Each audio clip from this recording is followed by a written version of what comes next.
यह कहानी नीलम और विकास की है।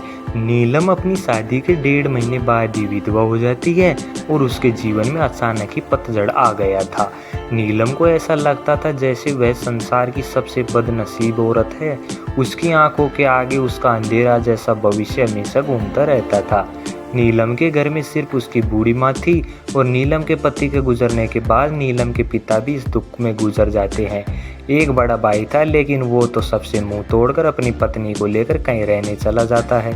इसीलिए अब नीलम को लगता है कि जिंदगी में कभी भी खुशी उसके दरवाजे पर दस्तक नहीं देगी। इधर विकास की बात करते हैं। विकास की शादी 2 साल पहले तक तो अच्छी चल रही थी, लेकिन फिर उसकी पत्नी का किसी और के साथ चक्कर चलने लगा और वो उस दूसरे आदमी के साथ खुलेआम अय्याशी करने लगी। फिर कुछ दिनों में उसने विकास को तलाक देकर दूसरे आदमी से शादी कर ली। विकास अपनी पत्नी से बहुत प्यार करता था, लेकिन तलाक होने के बाद वह अपनी पत्नी के बिना बिल्कुल ही अकेला सा हो गया और अपनी सुनसान वीरान जिंदगी अकेला ही काटने लगा। वह नहीं जानता था कि अब उसका भविष्य कैसा होगा, कभी वह फिर किसी से शादी कर पाएगा या नहीं। तभी एक दिन नीलम और विकास दोनों ही किसी शादी की सालगिरह में जाते हैं। नीलम की एक सहेली विकास को जानती थी और उसी ने ही उन दोनों को मिलवाया। विकास से मिलकर नीलम को अच्छा नहीं लगा, क्योंकि विकास अपनी पत्नी के बारे में नेगेटिव बातें कर रहा था और यह सुनकर नीलम को विकास पर गुस्सा आ रहा था कि वह औरत के बारे में इतना गलत कैसे बोल सकता है। लेकिन बाद में उसकी सहेली मंजू ने बताया कि विकास कितना दुखी लड़का है। वह अच्छे खासे पैसे कमाता है और उसके परिवार वाले भी बिल्कुल सीधे हैं, लेकिन फिर भी उसकी पत्नी ने दूसरे मर्द के चक्कर में इस बेचारे को धोखा दे दिया और अब विकास दिन रात रोता ही रहता है। यह सुनकर नीलम का दिल भर आया। वह मन में सोचने लगी कि एक शरीफ लड़के को मैं कितना मतलब ही बुरा समझ रही थी। तो उसी दिन से नीलम के मन में विकास के लिए एक प्रेम से जाग गया था। तभी कुछ दिनों बाद नीलम ने अपनी सहेली मंजू से कहा, मंजू, मैं पता नहीं क्यों विकास को चाहने लगी हूँ और मैं उसे पसंद भी करती हूँ। अगर मंजू तू कुछ उपाय करके मेरी दोस्ती करवा दे तो शायद मेरी ज़िंदगी संवर जाएगी। तो मंजू ने कहा कि तू ठीक कहती है, तो मैं किसी बहाने से विकास को अपने घर बुलाती हूँ। मैं उसे तेरी सारी कहानी पहले ही बता दूंगी, फिर तू भी आ जाना, आगे तुम दोनों की किस्मत। तभी मंजू अपने जन्मदिन का बहाना करके विकास को अपने घर बुलाती है और मंजू विकास को नीलम की बीती हुई सारी बात बताती है और वो उसे ये भी बताती है कि शादी के 1.5 महीने में ही नीलम विधवा हो गई थी। विकास को नीलम का ऐसा हाल देखकर उसे बहुत दुख होता है। तभी विकास नीलम से मिलता है और उसे समझता है वाकई में नीलम एक बहुत दुखी लड़की थी। अब विकास से ये तय कर लेता है कि वो नीलम का सहारा बनेगा। नीलम को भी विकास दिल से बहुत ही पसंद था और दोनों ही बाहर भी मिलने लगे ताकि वो एक दूसरे को सही से समझ सके। एक दिन उन दोनों को ही एक दूसरे से बेहद प्यार हो गया और रात भर वो दोनों ही फ़ोन पर चैटिंग भी करते हैं और कभी फ़ोन पर भी बातें कर लेते हैं। विकास बहुत ही रोमांटिक लड़का था। वह अपनी बातों से नीलम का दिल जीत चुका था। नीलम को भी विकास के मुंह से अपनी तारीफ सुनना बहुत ही अच्छा लगता था। दोनों ही हर रविवार को मिलते थे, पार्क में घूमने जाते थे और कभी कभी रात को होटल में डिनर करने भी चले जाते थे। तभी एक दिन नीलम विकास को अपने घर ले आई और उसे अपनी माँ से मिलवाया। विकास ने जब नीलम की माँ के पांव छुए तो नीलम की माँ रोने लगी और विकास का हाथ पकड़कर कहने लगी कि बेटा, मेरी बेटी का सहारा ज़रूर बनना और उसका साथ कभी मत छोड़ना। मेरे सिवा इसका कोई भी नहीं है। अब मेरा भी कोई पता नहीं कब उस भगवान का बुलावा आ जाए। अगर मैं मर गई तो मेरी जवान लड़की का क्या होगा। ये सुनकर विकास की भी आंखों में से आंसू आ गए और नीलम भी खूब रोने लगी। तभी विकास ने कहा कि मां जी, आप बिल्कुल चिंता न करें, नीलम का मैं मरते दम तक साथ नहीं छोड़ूंगा और आपको भी कुछ नहीं होगा और आपकी बेटी का मैं ज़िंदगी भर ख्याल रखूंगा। ये सुनकर नीलम की माँ और नीलम को बहुत ही अच्छा लगा और नीलम विकास का हाथ अपने गालों पर लगाकर रोती है।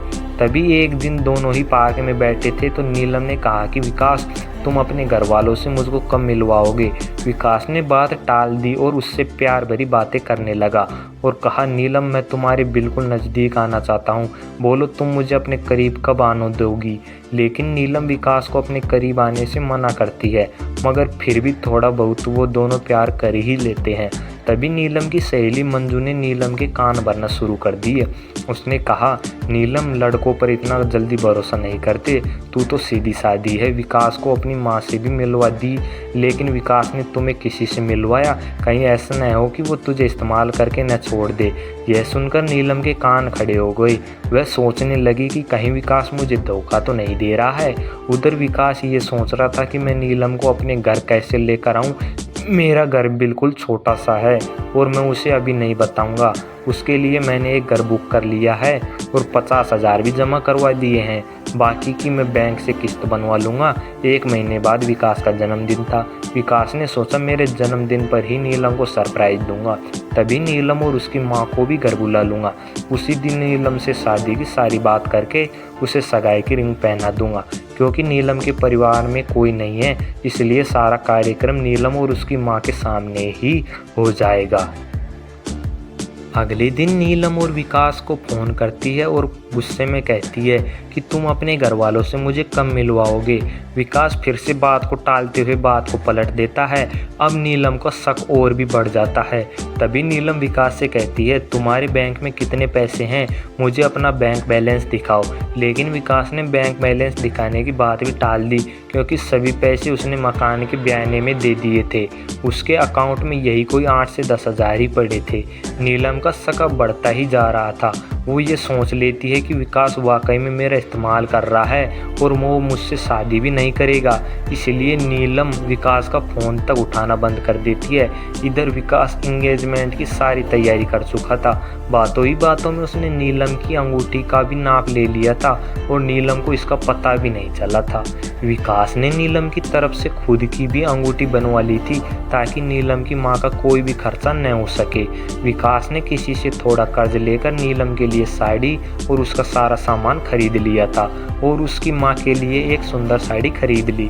अब विकास ने सबको यह कह दिया कि मेरे जन्मदिन वाली रात को मेरी सगाई नीलम से है और उसके घर में भी उसने सबको बता दिया था। सारी तैयारी हो चुकी थी। तभी एक दिन विकास ने नीलम को 3 बार कॉल किया, मगर नीलम ने उसका फ़ोन गुस्से में उठाया और कहा कि क्या बात है, जल्दी कहो। तो विकास ने कहा, कल शाम को 5 बजे तुम और तुम्हारी माँ को मैं लेने आ रहा हूँ। तो नीलम ने कहा कि मुझे कहीं भी नहीं जाना। तो विकास ने कहा कि नीलम, कल मेरा जन्मदिन है। विकास ये बताया, लेकिन फिर भी नीलम ने विकास को जन्मदिन की बधाई नहीं दी। तभी नीलम ने सोचा कि जन्मदिन में चली जाती हूँ, इससे विकास का पर्दाफाश भी हो जाएगा। अगली शाम नीलम और उसकी माँ तैयार हो जाती हैं और अनिल की गाड़ी में बैठकर उसके साथ चली जाती हैं। पूरे रास्ते नीलम ने विकास से कोई भी बात नहीं की।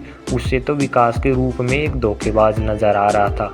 तभी जैसे ही नीलम विकास के घर की दहलीज पर कदम रखती है, वैसे ही विकास की माँ आरती की थाली लेकर आती है और नीलम को टीका लगाकर उसकी आरती उतारती है। यह देखकर नीलम हैरान रह जाती है। तभी वो भी विकास की माँ के पाँव छूती है। उसकी माँ उसे अंदर आने के लिए कहती है। सभी लोग खड़े थे। विकास के बड़े भाई भाभी, विकास के भतीजा भतीजी और विकास की माँ व भोले भाले उनके बाबूजी, सभी लोग नीलम और उसकी माँ का स्वागत करते हैं और बैठने के लिए कहते हैं। अब विकास का जन्मदिन भी बन जाता है। उसके बाद नीलम जाने के लिए कहती है, तो विकास की माँ कहती है कि बहू, तुम्हें जाने के लिए नहीं बुलाया है, हमेशा के लिए यहीं रखने के लिए बुलाया है।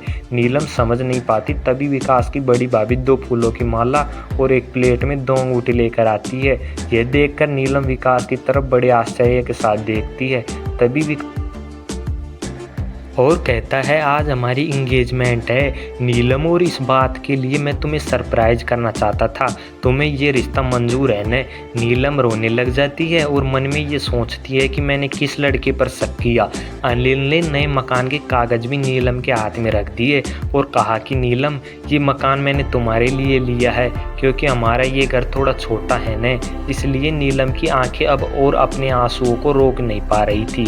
तभी नीलम ने मकान के कागज़ अपनी सास के हाथ में रखते हुए कहा कि माँ जी, मुझे तो इसी घर में रहना है, आपके साथ मुझे नया मकान नहीं चाहिए।